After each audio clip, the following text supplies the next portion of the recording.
Home Life. It's Home Plus Life Podcast. We're back. Hey. Well, trying to move everything. Thought I'd have everything now we set up. started to get stuff done. Sorry, people.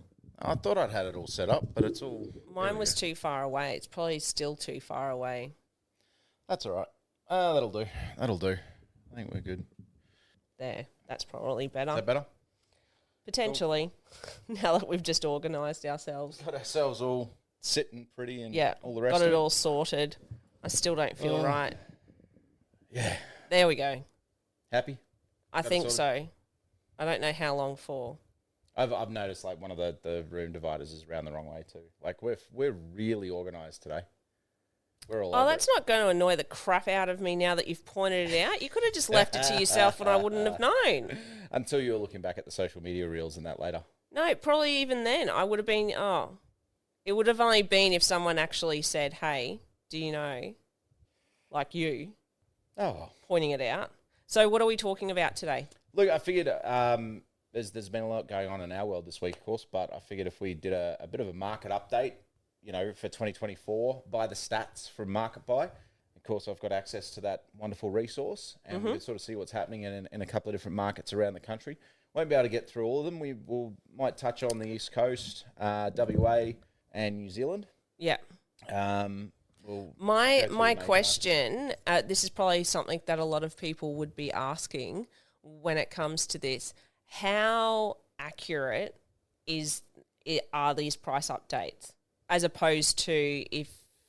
What do you mean price update? Because we're not talking price updates. here, not price updates, but market update is Yeah. what you're doing, yes? That's what we're talking about. We're going to have a look at market activity based on the data through MarketBuy. How, like, this data that you've got, is it? I already know the answers, but I'm going to be asking as though I don't.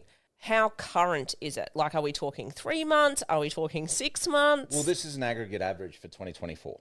So we're going to look at all of the sales that have happened in 2024 on a state-by-state basis. Okay.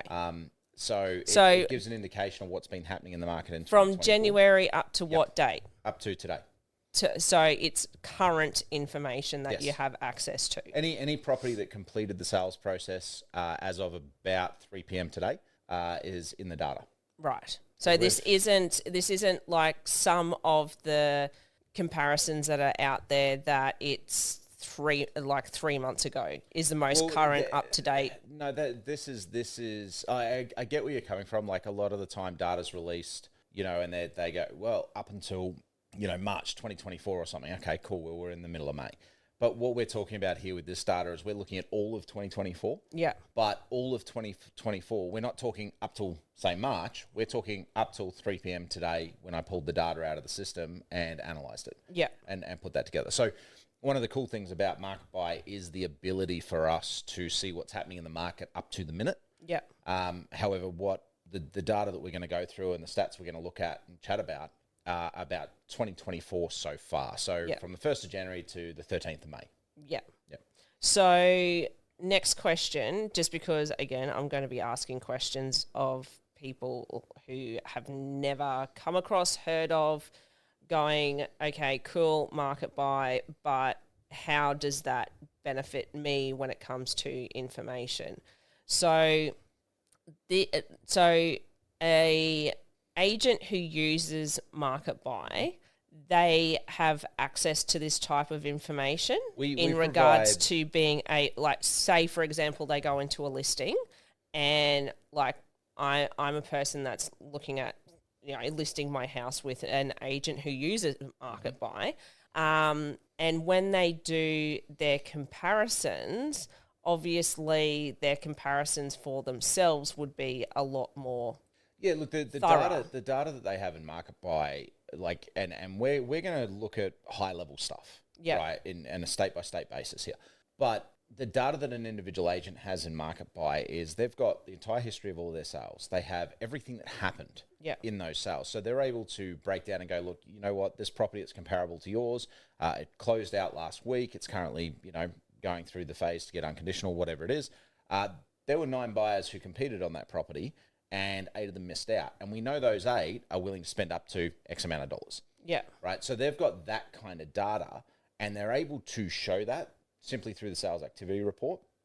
What I've pulled together for us to chat about as a market update is kind of like an aggregate of all the sales activity reports that have happened around the country, and then we've averaged it to go, hey, this gives you an idea of what's happening in your state. Yeah. So that you can kind of get a feel for where the market's at. And there's some interesting data there that we haven't seen before.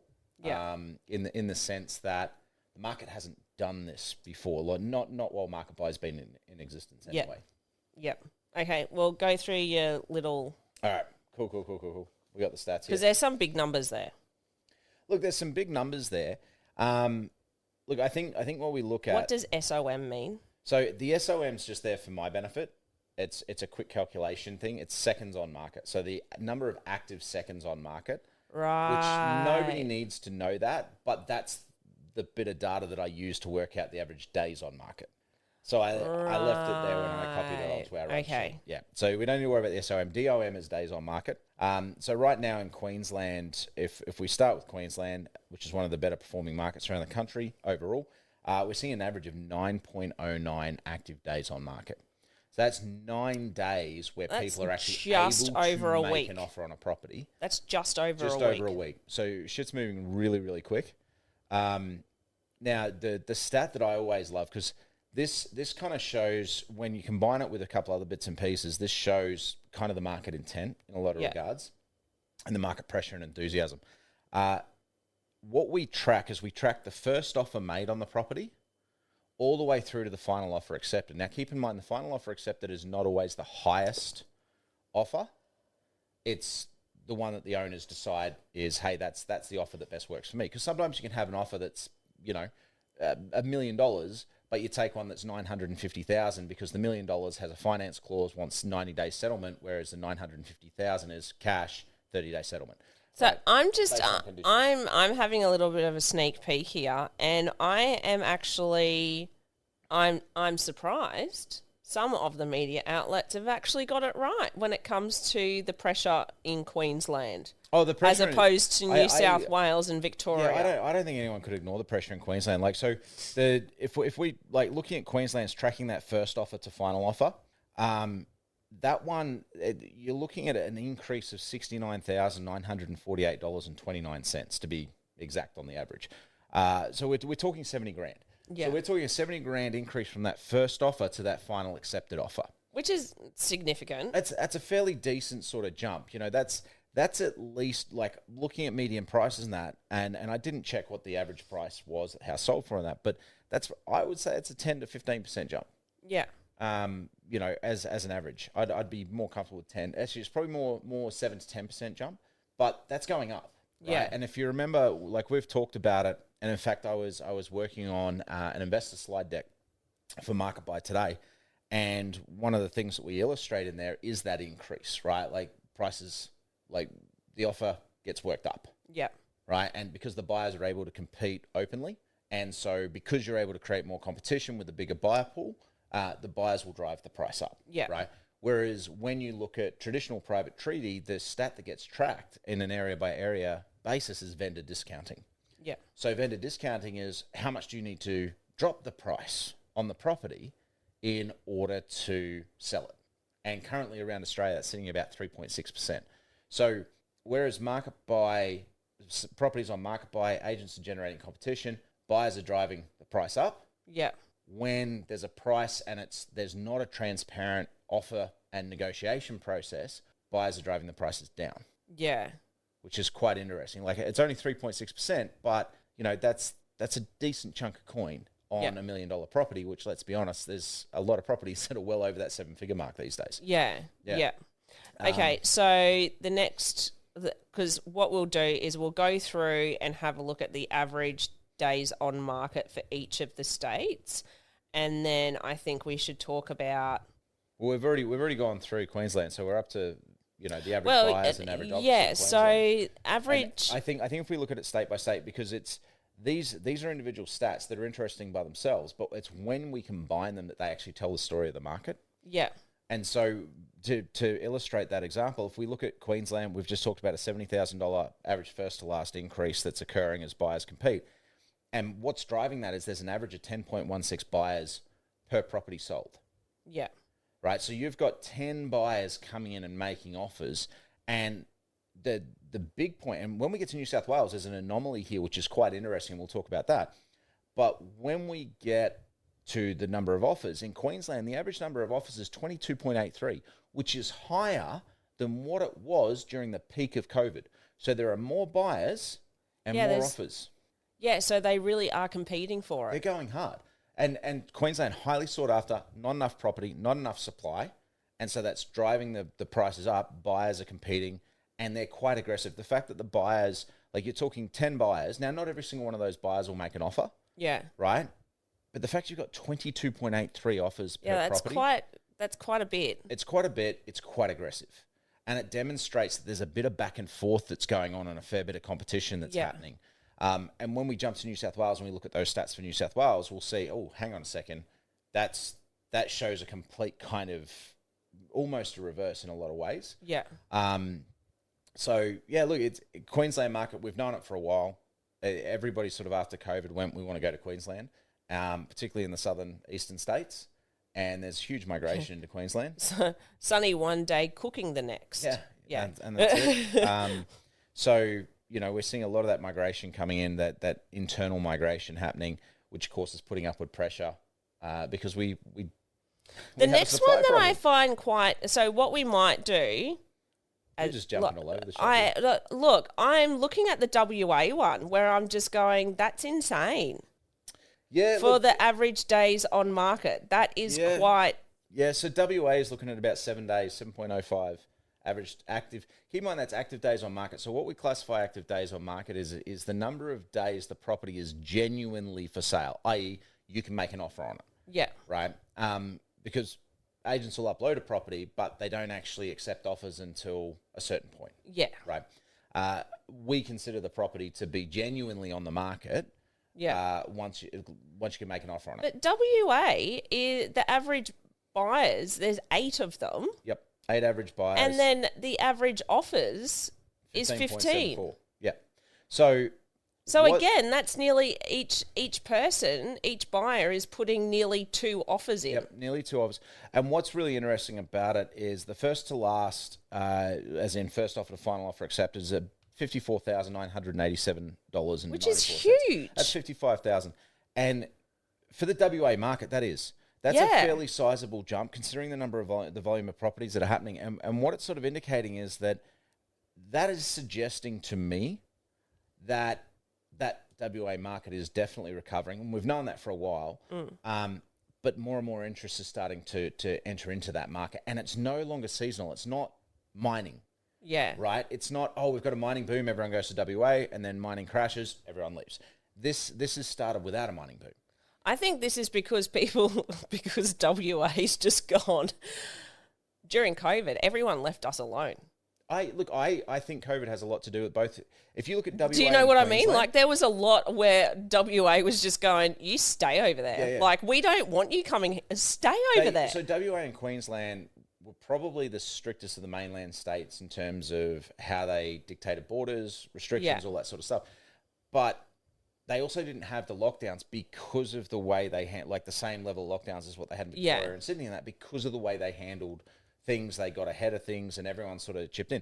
And I think that there's a lot of people around the country who are looking at Queensland, looking at WA, and going, "Yeah, I don't want to be stuck wherever I am right now if this shit happens again." Yeah. And I think once bitten, twice shy, right? Yeah. So there's an appeal at how Queensland handled COVID. There's an appeal, regardless of whether you think anybody handled it correctly, it comes down to how well was it handled comparatively, right, in relative terms.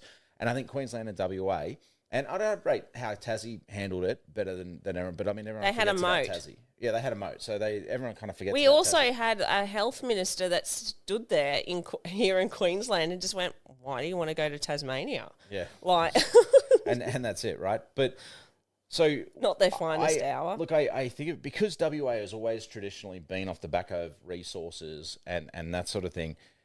The fact that this is a population growth driven, it really spike, is. I personally, and look, it's my personal opinion. It's one guy's opinion, one talking head's opinion on the internet.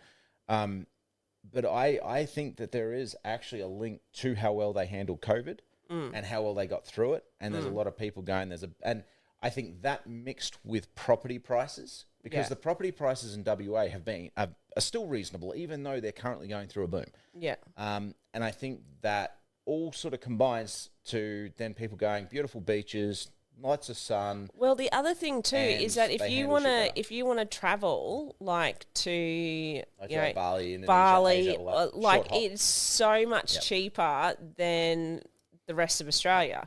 So you look at it and go, there is actually a lot. If you've got someone who likes to travel, there's a lot of it perks makes to sense. living in WA. There are a lot of benefits there, and I absolutely. Unless you want to travel to Fiji, then it's just no.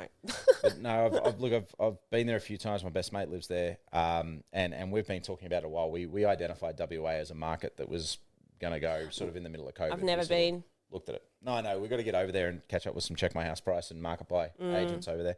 I'll bring you along. So WA is an interesting market.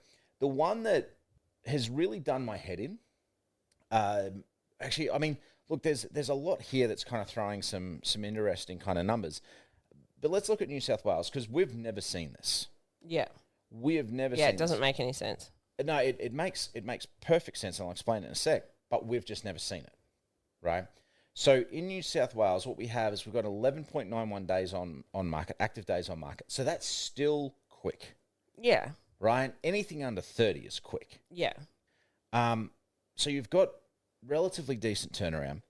First to last, though, is about $53,266.67. So we're on the lower side. In fact, aside from Tasmania, it's actually the lowest of the states that we've evaluated. Yeah, and considering that, you've got property value there quite significant. You do. And this is why... for an average, anyway. This is where I think it is. On average, you've got 17.13 buyers registering per property. They're registering as a buyer per property, but only 10.67 offers on average per property. So there's not people every buyer is making an offer. So they're coming in. So there can be a number of different reasons for it. It could be that properties are overpriced. It could be that first offer made by another buyer is above where they want to be, and they're like, no, I'm out.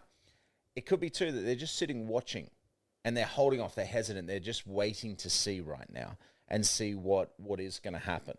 And so they're watching these things. So I'm looking at that, and I'm seeing that as a fence-sitting kind of scenario right now. Not that they're... Well, I mean, there's buyers. There's buyers. And there's offers. And to put it in perspective, if you want to talk about what would a down market, what would a potential buyer's market look like with market buy stats, let's have a look at Tasmania, right?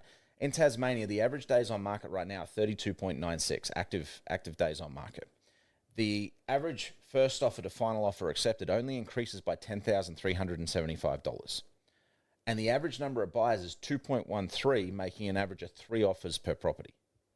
So when I look at that, I go, that's more representative of, I mean, it's not a buyer's market because there's still more buyers per property than there are property, right? And they're still making multiple offers, 3 is still multiple. But when I look at that, I go, that is a very quiet market compared to what we've seen over the last 5, 6, 7 years. Yeah. Right? And so that, for me, I look at that and I go, if you compare that to, say, New South Wales, you're still seeing 54,000 increase, right? You're still seeing 17 buyers. They're just not making the offers. So they're gun shy in a lot of ways. Like, they're holding off for something, whether it's they're looking for value or maybe they're waiting to see what the market's going to do. Maybe they just want to see what the property's going to do. Don't know at this point. Yeah, right. But we've got 17 people register, or 17 buyers registering in a fashion that they're actually able to make an offer, and they're not making an offer. There's only 10.67 offers. So that's a really interesting bit of data, watching that and looking at that. But then we come to Victoria. Yeah, and they've got days on market is just over 20 or 20 and a half. 20.53, yep. And then the average buyers is, let's say, 7. Average buyers 6.59, average offers 17.89. So you're nearly, like, you're seeing 2.5 offers per buyer as an average. Yeah. And the increase in Victoria outstrips the rest of the country. It's an increase of $78,426.89. So we're talking nearly $80,000 increase. So this is an interesting one. Yeah, because you've got people that they're saying that they want to get out of Victoria, but then you're seeing things like this where you're going, that's not a true representation. But aside from Tasmania, Victoria has the least number of buyers per property registry.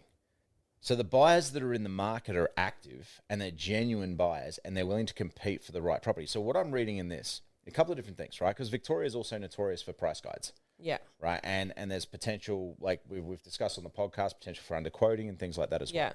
But with that, and by the way, I read some stuff on Reddit. Maybe we'll cover it after all this. But with a price guide, say they set a price guide that's like 100,000 range, right? That first person comes in, say it's $1 million to 1.1. That first person comes in and says $1 million, and the property then sells at $1,089,000 or $1,078,000, whatever it is, right? That's still within the price guide. Yeah.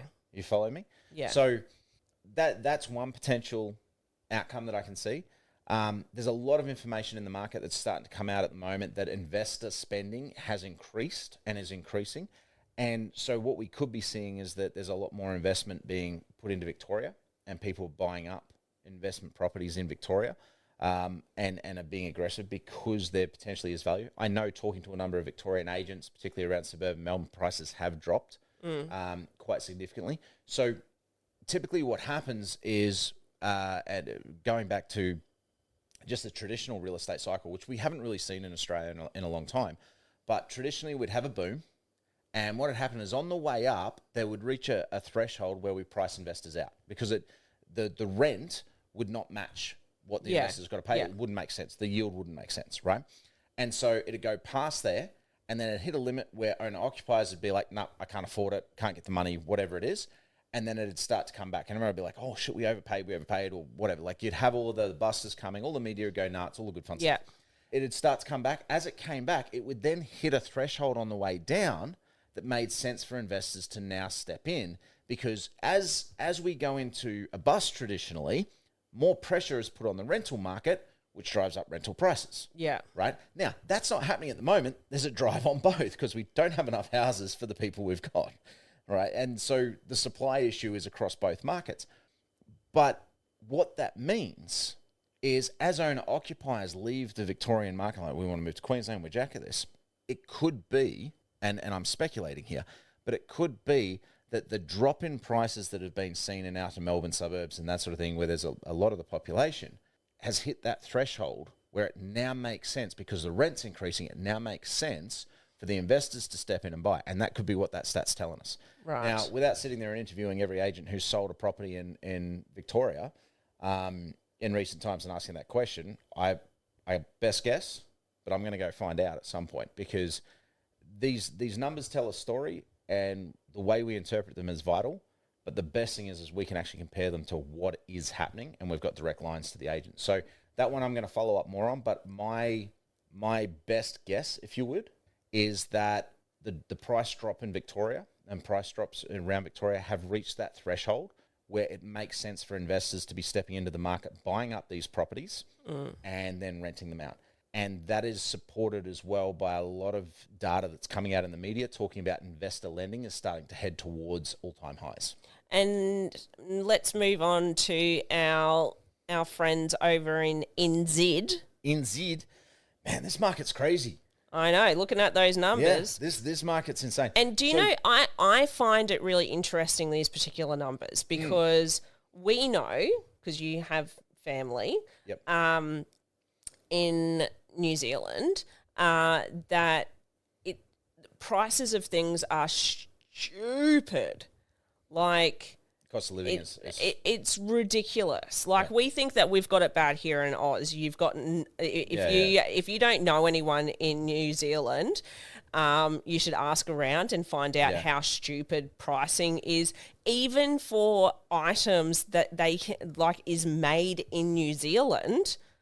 Going and purchasing them, like the cost of them, but then to get them here in Australia is actually cheaper. Yeah. Like, it doesn't make any sense. And when the conversion comes out, like, it's nuts.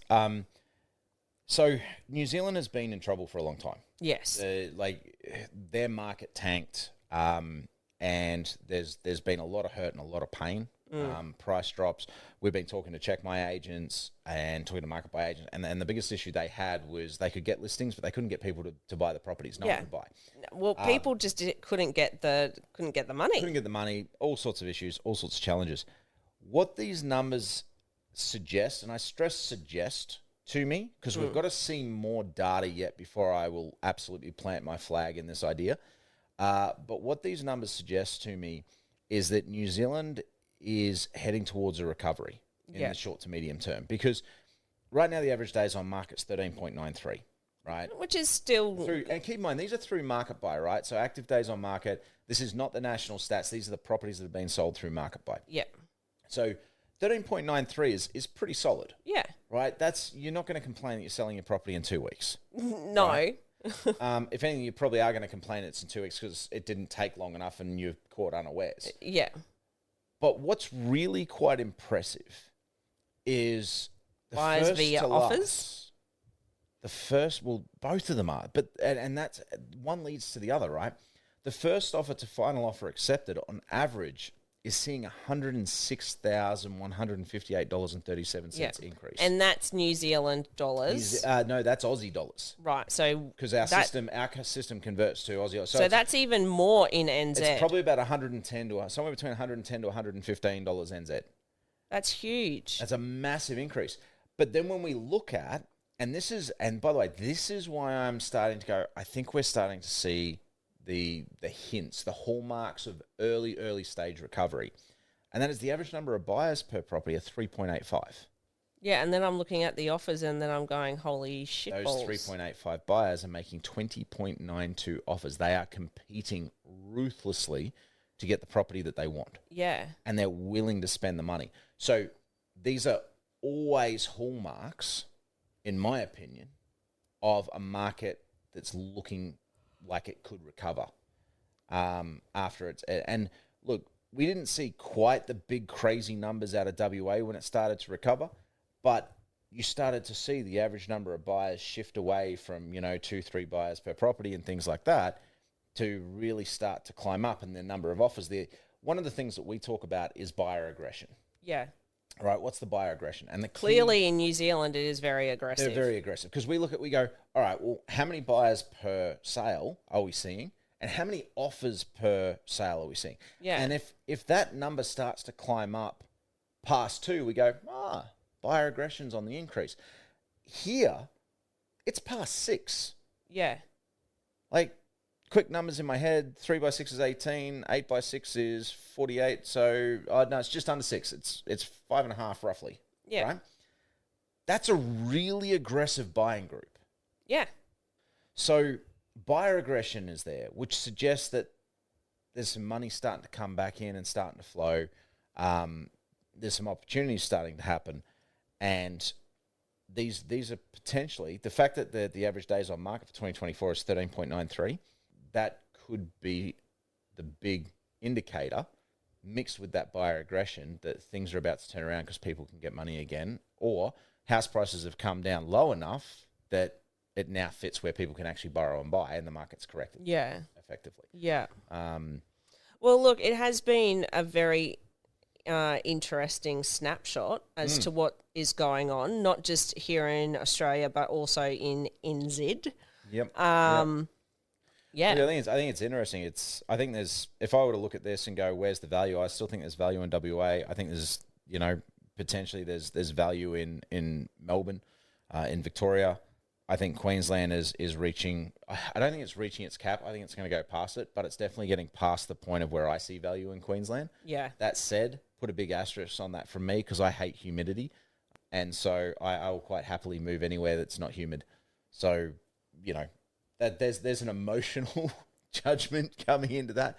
I think there's definitely areas in Queensland that still have value, and there are opportunities, particularly the further north you head, and the more sort of regional you head. I've spent a bit of time on Reddit in the last few days, and one of the things that I've seen is people posting and saying, I feel like home ownership is a dream that's never going to be achieved for me because, prices keep driving, all this sort of stuff. It's like our age and the pension. Look, I get it. I get it. What I would say is, look regional, because there's still opportunities regional. Yeah. And by regional, I mean major regional centres like Mackay and Rockhampton and these kind of places. They could definitely do with a population increase. But there's some good opportunities in those kind of areas as well. I understand employment's a big thing. Maybe you can work remotely. Maybe there's something that can be worked out there. Maybe there's a good job opportunities up there. Yeah. Who knows? But look, I think, there are still opportunities. We just need to go looking for them. Yeah. In Queensland. I think New South Wales, it's an interesting one. That 53,000 increase is interesting, with 17 buyers only making 10 offers on average. There's some fence sitting happening there. So that's interesting. Victoria, it's a very interesting time. It is. Very interesting. So, but we can jump back and look at the end of the financial year and do some more stats. If people like this sort of stuff, we can jump on that. And give some more updates on this sort of stuff, which is always cool. But yeah, you know what we're doing next week? No, I don't know. We're chatting with Antonia from the REIQ. Yes, that is correct. Yeah. No, I'll ask you that after. Well, that sounded like it was going to be juicy. Alrighty. Well, there you go. There's a market snapshot of 2024 so far by the numbers, according to Market Buy, and what's been going through Market Buy's books. Or when I say books, going through our platform, and And if you have any questions, if you have any concerns, if you have any, if there's stuff you would like to ask Antonia, the CEO of the REIQ, Real Estate Institute of Queensland, hit them in the comments. Siarn will take note of them, and we'll DM us. Yep, DM if you want to remain anonymous. Yeah. So yeah, good times. Yep. Too easy. Peace out. Bye.